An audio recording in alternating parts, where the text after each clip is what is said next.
الکریم اما بعد فاعوذ باللہ من الشیطان الرجیم بسم اللہ الرحمن الرحیم رب اشرح لی صدری ویسر لی امری واحلل عقدۃ من لسانی یفقہوا قولی۔ السلام علیکم ورحمۃ اللہ وبرکاتہ۔ ناظرین، پروگرام دعا کیجئے کے ساتھ آپ کی خدمت میں حاضر ہیں۔ آج ہم انشاءاللہ بیماری سے شفا کی دعائیں آپ کے ساتھ شیئر کریں گے۔ صحت اور بیماری انسانی زندگی کے ساتھ ساتھ ہیں۔ انسان کی زندگی کے کوئی بھی 2 دن ایک جیسے نہیں ہوتے۔ آج اگر انسان خوش ہے تو کل اداس ہوگا، اگر آج وہ اپنے جسم میں قوت محسوس کر رہا ہے تو کل بیمار ہو سکتا ہے۔ انسان کے اوپر دن میں بھی کئی بار مختلف طرح کی کیفیات گزرتی ہیں۔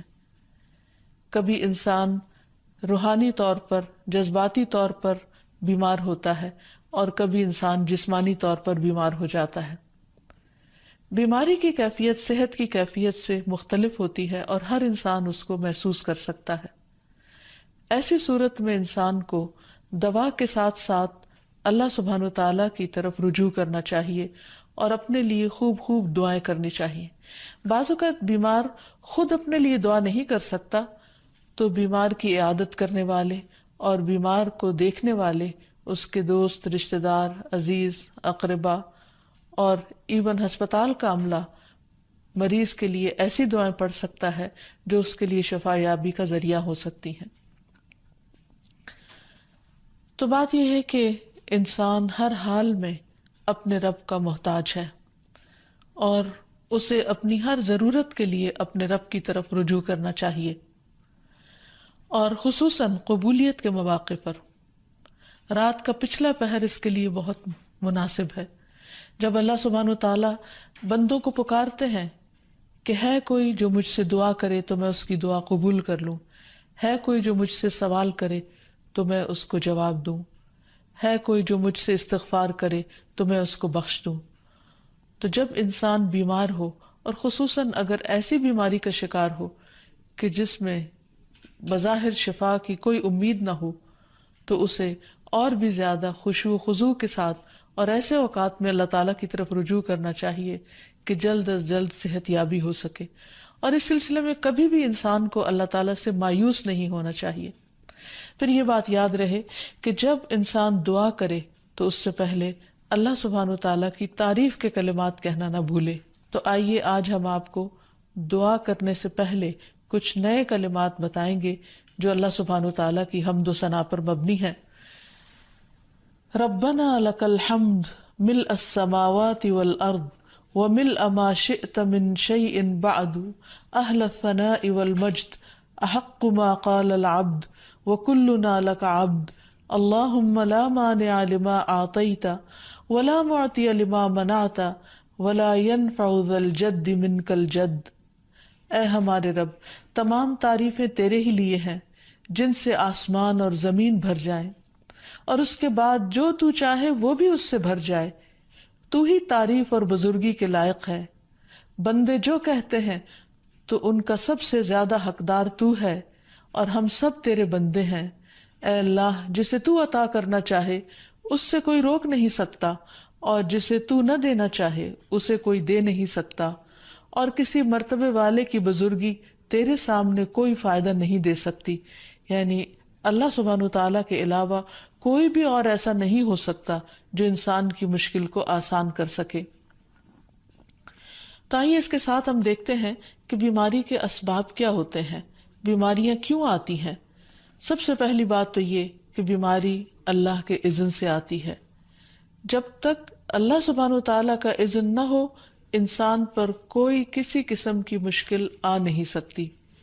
قرآن مجید میں آتا ہے ما اصاب من مصیبت الا باذن اللہ، جو بھی مصیبت آتی ہے وہ اللہ کے اذن سے آتی ہے اور وہ تقدیر کا حصہ ہوتی ہے، اور اس میں اللہ سبحانہ وتعالیٰ کی حکمت اور مشیت کار فرما ہوتی ہے۔ اور وہ کیا ہو سکتی ہے؟ مثلاً اللہ تعالیٰ کسی بندے کے ساتھ بھلائی کا ارادہ کرتے ہیں، اس کے گناہ معاف کرنا چاہتے ہیں، اس کو کسی خاص چیز کی سمجھ دینا چاہتے ہیں، تو اسے تکلیف میں مبتلا کر دیتے ہیں. کیونکہ بعض اوقات انسان زندگی میں اتنا مصروف ہوتا ہے اپنے روزانہ کے روٹین کے کاموں میں کہ وہ ٹھہر کر، رک کر، خاموشی کے ساتھ وقفہ لیے بغیر کوئی ایسی بات سوچتا نہیں کہ جو اسے سوچنی چاہیے، جو اللہ تعالیٰ چاہتے ہیں کہ وہ سوچے. تو جب انسان بیمار ہو جاتا ہے تو ایک اور کنڈیشن میں آ جاتا ہے، وہ آرام کی کیفیت میں آ جاتا ہے. ایسی صورت میں انسان کو وہ باتیں بھی سوچنے کا موقع مل جاتا ہے جو عام طور پر وہ نہیں سوچتا. پھر اسی طرح ہمیں ہمارا دین یہ بھی بتاتا ہے کہ بعض اوقات انسان پر بیماری یا کوئی بھی تکلیف اس کے اپنے ہاتھوں کی کمائی سے آتی ہے، یعنی اس کا اپنا کوئی گناہ یا قصور ہوتا ہے جس کی بنا پر اسے وہ تکلیف پہنچتی ہے. قرآن مجید میں آتا ہے وَمَا أَصَابَكُم مِّن مُّصِيبَةٍ فَبِمَا كَسَبَتْ أَيْدِيكُمْ وَيَعْفُو عَن كَثِيرٍ، اور تمہیں جو بھی مصیبت پہنچی تو وہ اس وجہ سے ہے جو تمہارے ہاتھوں نے کمایا، اور وہ بہت سی چیزوں سے درگزر کر جاتا ہے. اسی طرح بعض اوقات انسان کی بیماریاں اس کے کسی گناہ کا نتیجہ ہوتی ہیں. عمر رضی اللہ عنہ نے جب عباس رضی اللہ عنہ سے بارش کی دعا کرنے کے لیے کہا تو انہوں نے کہا اے اللہ، بے شک مصیبتیں گناہوں کی وجہ سے ہی نازل ہوتی ہیں اور انہیں صرف توبہ ہٹا سکتی ہے. پھر اسی طرح ایک اور روایت میں آتا ہے رسول اللہ صلی اللہ علیہ وسلم نے فرمایا جب بھی کسی رگ یا آنکھ کو نقصان پہنچتا ہے تو وہ کسی نہ کسی گناہ کی وجہ سے ہوتا ہے، لیکن جو تکالیف اللہ تعالیٰ ویسے ہی ٹالتا رہتا ہے وہ کہیں زیادہ ہو جاتی ہیں. پھر اسی طرح بعض بیماریاں انسانوں کے اعلانیہ گناہوں کی وجہ سے بھی ہوتی ہیں، جیسے کہ ایک حدیث میں آتا ہے جب کسی قوم میں بدکاری عام ہو جاتی ہے اور وہ اعلانیہ اس کا ارتکاب کرتے ہیں تو ان میں طاعون اور ایسی مختلف بیماریاں پھیل جاتی ہیں جو کہ ان سے پہلے گزرے ہوئے لوگوں میں نہ تھی. ابو امامہ باہلی سے روایت ہے کہ نبی صلی اللہ علیہ وسلم نے فرمایا جس بندے کو بھی بیماری سے پچھاڑ دیا گیا ہو تو اللہ تعالیٰ اسے جب بیماری سے اٹھاتا ہے تو وہ پاک ہوتا ہے. تو یہ ایک حقیقت ہے کہ انسان کے گناہ اس کے لیے مشکلات کا سبب بنتے ہیں. امام ابن القیم الجوزیہ لکھتے ہیں، ان کی ایک مشہور کتاب ہے الداء والدواء، بیماریاں اور علاج، اس میں وہ کہتے ہیں کہ کوئی بھی گناہ ایسا نہیں کہ جس کے اثرات نہ ہوں. انسان سے چھوٹی یا بڑی جو بھی کوئی غلطی صادر ہوتی ہے اس کے نتیجے میں کچھ نہ کچھ اثرات اس کی زندگی پر ضرور پڑتے ہیں. ہاں اگر اللہ تعالیٰ معاف کر دے تو وہ اور بات ہے، ورنہ ہر گناہ کی ایک تاثیر ہوتی ہے، اور ان تاثیرات میں سے ایک چیز یہ ہے کہ انسان مختلف قسم کی بیماریوں میں مبتلا ہو جاتا ہے. اسی لیے ہم دیکھتے ہیں کہ جب انسان بیماری میں مبتلا ہوتا ہے تو اللہ تعالیٰ اس بیماری کو اس کے گناہوں کا کفارہ بنا دیتے ہیں.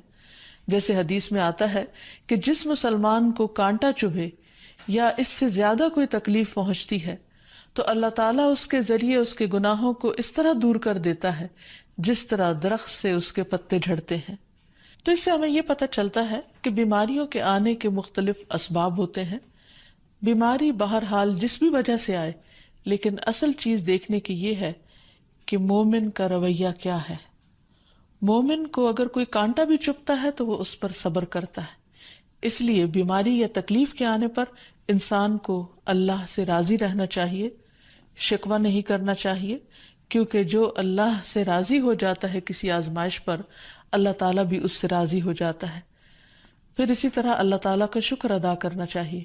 کیونکہ بیماری اس سے زیادہ شدید بھی ہو سکتی تھی. لہٰذا انسان کو اللہ تعالیٰ جس حال میں رکھے انسان اس پر شکر گزار رہے. پھر یہ کہ انسان کسی بھی بیماری میں کسی بھی قسم کی ہو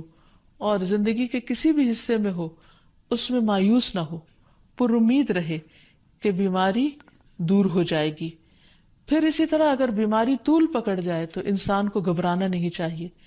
کیونکہ ہر گزرنے والا لمحہ انسان کے درجات میں اضافے کا سبب بنتا ہے اور اس کے گناہ مسلسل جھڑتے چلے جاتے ہیں حتیٰ کہ انسان بالکل پاک صاف ہو جاتا ہے. پھر اسی طرح انسان کو بیماری کی حالت میں دوسروں سے شکوے شکایات نہیں کرنی چاہیے، کیونکہ بیماری اللہ کے اذن سے آتی ہے، اور جب انسان ہر ایک کے آگے رونے لگتا ہے تو گویا وہ اللہ تعالیٰ کا شکوہ کر رہا ہوتا ہے، جو چیز اللہ تعالیٰ کو پسند نہیں. پھر اسی طرح منہ سے برے الفاظ نہیں نکالنے چاہیے، بیماریوں کو کوسنا نہیں چاہیے، اور پھر ایسے الفاظ نہیں ادا کرنے چاہیے کہ مجھے لگتا ہے کہ اس بیماری میں میری زندگی چلی جائے گی، یا یہ کہ کسی مریض کی عیادت کے لیے جا کر اس کو اس قسم کی بات نہیں کرنی چاہیے، خواہ کتنی ہی خطرناک بیماری کیوں نہ ہو، ہمیشہ اسے امید دلانے چاہیے، کیونکہ مایوسی کے الفاظ اور برے بھلے اور منفی قسم کی باتیں اللہ تعالیٰ کو پسند نہیں، اور انسان ویسے بھی جیسے سوچتا ہے پھر اس کے ایکشن اس کے مطابق ہونے لگتے ہیں۔ اب یہ ہے کہ انسان بیماری میں دوا ضرور کرے، کیونکہ حدیث میں آتا ہے کہ اللہ تعالیٰ نے کوئی بیماری ایسی نہیں اتاری جس کے لیے دوا نہ اتاری ہو۔ ہاں، جسے معلوم ہو اسے معلوم ہوتا ہے، اور جسے نہیں معلوم ہوتا اسے نہیں معلوم ہوتا۔ بعض اوقات اللہ تعالیٰ ڈاکٹر کے دل میں ڈال دیتا ہے اور اس کا علاج اس کو سمجھ میں آ جاتا ہے، اور بعض اوقات وہ بیماری لا علاج ہوتی ہے، حالانکہ اس کا علاج موجود ہوتا ہے مگر کسی کو بھی علاج سمجھ میں نہیں آتا۔ بہرحال نوعیت کچھ بھی ہو تو علاج ضرور کراتے رہنا چاہیے، اور کبھی مایوس نہیں ہونا چاہیے کہ اس بیماری کا علاج ہو نہیں سکتا، نہیں، ایک کے بعد ایک کوشش انسان کرتا رہے، اور جب اللہ کا اذن ہوگا بیماری دور ہو جائے گی۔ اور اس کے ساتھ ساتھ انسان یہ بھی یقین رکھے کہ شفا اللہ کے ہاتھ میں ہے، کسی ڈاکٹر کے ہاتھ میں نہیں، کسی انسان کے ہاتھ میں نہیں، کیونکہ جب تک اللہ کا اذن نہ ہو شفا نہیں ہو سکتی، خواہ کوئی کتنا بھی بڑا ڈاکٹر کیوں نہ ہو۔ اسی لیے نبی صلی اللہ علیہ وسلم کی دعاؤں کے آخر میں آتا ہے کہ لا شفا الا شفاؤک، کوئی شفا نہیں مگر تیری ہی شفا، یعنی جو اللہ سبحانہ وتعالیٰ اپنے بندے کو شفا عطا کرے۔ پھر اسی طرح یہ ہے کہ حضرت ابراہیم علیہ السلام نے اللہ سبحانہ وتعالیٰ کے بارے میں فرمایا تھا کہ وَإِذَا مَرِضْتُ فَهُوَ يَشْفِينِ، کہ جب میں بیمار ہوتا ہوں تو وہی مجھے شفا دیتا ہے، یعنی اللہ تعالیٰ ہی اس بیماری کو دور کرتا ہے۔ اسی طرح ایک اور روایت سے بھی پتہ چلتا ہے کہ شفا دراصل اللہ سبحانہ وتعالیٰ کے ہاتھ میں ہے۔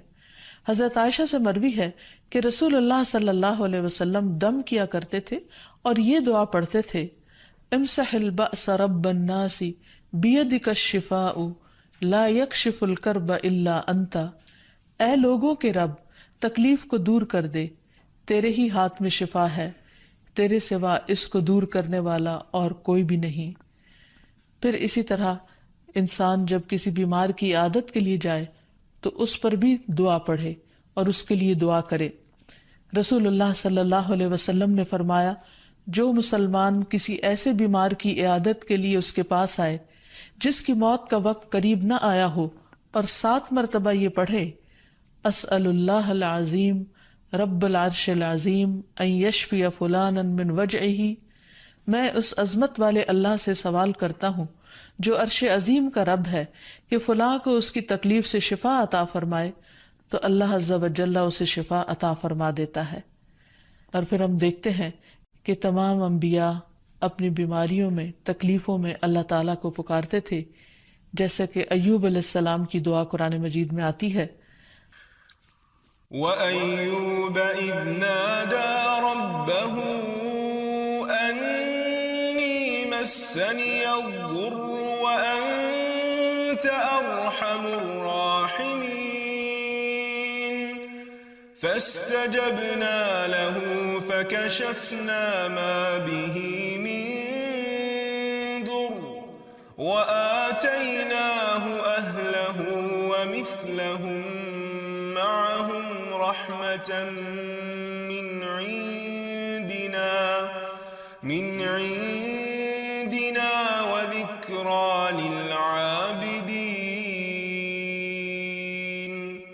اور ایوب جب اس نے اپنے رب کو پکارا کہ بے شک مجھے تکلیف پہنچی ہے اور تو رحم کرنے والوں میں سب سے زیادہ رحم کرنے والا ہے،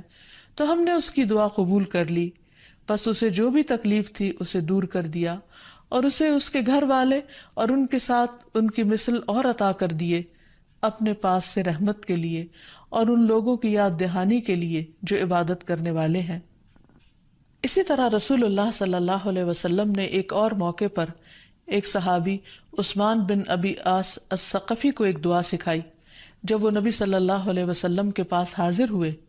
وہ کہتے ہیں مجھے اتنی تکلیف تھی کہ قریب تھا کہ وہ مجھے ہلاک کر دیتی، تو نبی صلی اللہ علیہ وسلم نے مجھے فرمایا اس درد کی جگہ پر اپنا دایاں ہاتھ رکھو اور 7 مرتبہ کہو بسم اللہ اعوذ بعزت اللہ وقدرتہ من شر ما اجد واحاذر، اللہ کے نام کے ساتھ میں پناہ مانگتا ہوں اللہ کی عزت کی اور اس کی قدرت کی اس شر سے جو میں محسوس کرتا ہوں، یعنی اس تکلیف سے بچنے کے لیے جو مجھے محسوس ہو رہی ہے اور جس سے میں خوف محسوس کرتا ہوں۔ عثمان کہتے ہیں کہ جب میں نے یہ پڑھا تو اللہ سبحانہ وتعالیٰ نے مجھے شفا عطا کر دی۔ پھر اسی طرح ہر بیماری سے شفا کی دعا نبی صلی اللہ علیہ وسلم نے سکھائی۔ عبداللہ بن عباس سے مروی ہے کہ نبی اکرم صلی اللہ علیہ وسلم نے فرمایا، جب کوئی شخص کسی ایسے مریض کی عیادت کرے جس کی موت کا وقت ابھی قریب نہ آیا ہو اور اس کے پاس 7 مرتبہ یہ دعا پڑھے، اسأل اللہ العظیم رب العرش العظیم ان یشفیک، میں عظمت والے اللہ جو عرش عظیم کا رب ہے اس سے دعا کرتا ہوں کہ وہ تمہیں شفا عطا کرے، تو اللہ تعالیٰ اسے اس مرض سے شفا عطا کر دے گا۔ پھر اسی طرح نبی صلی اللہ علیہ وسلم اگر کسی کو کوئی پھوڑا بنسی ہوتی تو اپنے لعاب دہن کے ساتھ زمین کی مٹی تھوڑی سی لے کر اس درد تکلیف والی جگہ پر لگاتے تو اس سے بھی شفا ہوتی۔ حضرت عائشہ کہتی ہیں کہ جب کسی انسان کے عضو میں کوئی تکلیف ہوتی، پھوڑا یا زخم ہوتا، تو نبی صلی اللہ علیہ وسلم اپنی انگلی اس طرح رکھتے، اور سفیان جو راوی ہیں انہوں نے اپنی شہادت کی انگلی زمین پر رکھی، پھر اسے اٹھا کر فرمایا بسم اللہ تربت اردنا بریقت بعدنا لیشفى به سقیمنا باذن ربنا، اللہ کے نام کے ساتھ ہماری زمین کی مٹی ہمارے رب کے حکم سے ہم میں سے بعض کے تھوک کے ساتھ ہمارے بیمار کو شفا دی جائے۔ یعنی لعاب دہن کا اپنا ایک اثر ہوتا ہے، اور لعاب دہن جو ہے ایک طرح سے دوا کا کام کرتا ہے، اور اللہ کا نام لے کر جب لعاب دہن لگایا جائے تو شفا ہوتی ہے۔ جیسے کہ ایک اور موقع پر نبی صلی اللہ علیہ وسلم نے ایک جلے ہوئے مریض کے اوپر یہی دعا پڑھ کر لعاب دہن لگایا تو اللہ تعالیٰ نے اس مریض کو شفا یاب کر دیا، اور وہ دعا تھی اذہب البأس رب الناس واشف انت الشافی لا شفاء الا شفاؤک شفاء لا یغادر سقما۔ پھر اسی طرح ایک موقع پر ایک قبیلے کے سردار کو جب بچھو نے کاٹ لیا اور اس کے جسم میں زہر پھیل گیا تو ایک صحابی نے سورۃ الفاتحہ پڑھ کر اس پر دم کیا تو اس سے اس کو شفا ہو گئی، اور یہ بات جب نبی صلی اللہ علیہ وسلم کو بتائی گئی تو آپ اس پر خوش ہوئے۔ اور سورۃ فاتحہ سب لوگوں کو آتی ہے، اسی لیے اس کا نام سورۃ الشفا بھی ہے، کیونکہ یہ بیماری میں بطور علاج پڑھی جاتی ہے مریض پر۔ مریض خود بھی پڑھ سکتا ہے اور اس کے اٹینڈنٹس بھی اس پر پڑھ سکتے ہیں۔ حضرت علی رضی اللہ تعالیٰ عنہ کہتے ہیں کہ نبی صلی اللہ علیہ وسلم کو بچھو نے ڈس لیا اور آپ نماز پڑھ رہے تھے۔ جب آپ نماز سے فارغ ہوئے تو آپ نے فرمایا اللہ تعالیٰ بچھو پر لعنت کرے، یہ نہ نمازی کو چھوڑتا ہے نہ کسی اور کو۔ پھر آپ نے پانی اور نمک منگوایا، آپ اس پر ملتے جا رہے تھے اور یہ صورتیں پڑھ رہے تھے قل یا ایھا الکافرون وقل اعوذ برب الفلق اور قل اعوذ برب الناس، تو یہ بھی ایسے مواقع پر پڑھی جا سکتی ہیں۔ پھر اسی طرح یہ ہے کہ اگر کسی بھی دوا یا دعا سے مریض صحت یاب نہ ہو رہا ہو، اس کی تکلیف کم نہ ہو رہی ہو، تو بھی موت نہیں مانگنی چاہیے، کیونکہ مومن کے لیے زندگی ایک بہت بڑی نعمت ہے۔ وہ جس بھی حال میں گزرے، بہرحال وہ اسے آخرت کمانے کا ذریعہ بنا سکتا ہے۔ یعنی اگر وہ تکلیف میں اس کی زندگی گزر رہی ہے اور اس پر وہ صبر کر رہا ہے اور اللہ کو یاد کر رہا ہے تو اس کے بے پناہ درجات بلند ہونے کا ذریعہ ہے۔ یعنی یہ بیماری اس کے لیے بلندی درجات کا ذریعہ بن جاتی ہے۔ اس لیے کبھی بھی موت نہیں مانگنی چاہیے۔ ہاں اگر تکلیف حد سے بڑھ جائے تو انسان یہ دعا مانگ سکتا ہے اللہم احینی ما کانت الحیات خیرا لی وتوفنی اذا کانت الوفات خیرا لی، اے اللہ جب تک میرے لیے زندگی بہتر ہو مجھے زندہ رکھ، اور جب میرے لیے وفات بہتر ہو تو مجھے وفات دے دے۔ تو اللہ تعالیٰ سے دعا ہے کہ اللہ تعالیٰ تمام بیماروں کو صحت اور شفا عطا فرمائے، اور ہمیں بیماری اور آزمائش کے موقع پر اپنی طرف رجوع کرنے کی توفیق دے۔